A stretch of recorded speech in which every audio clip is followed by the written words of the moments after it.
একটা মধ্যবিত্ত পরিবারের ছেলেমেয়েরাই জানে আর একটা মধ্যবিত্ত ছেলেমেয়েদের জীবনের ইতিহাস।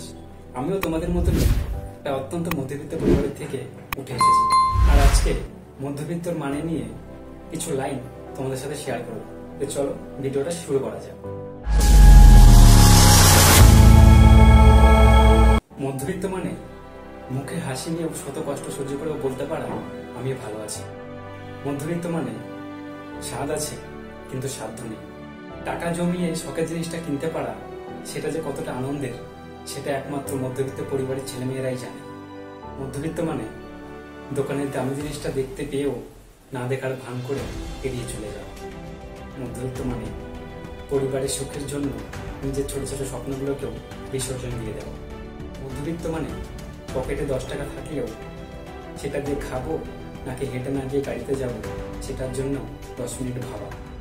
চাকরিটা হয়ে গেলে বাবাকে আর কাজ করতে দেবে এমন স্বপ্ন বুকে নিয়ে বেঁচে আছে হাজারো মধ্যবিত্ত পরিবারের ছেলেমেয়ে। যাই হোক, আজকের ভিডিওটা এইটুকুই। কেমন লাগলো তোমাদের ভিডিও কমেন্ট করে জানিও।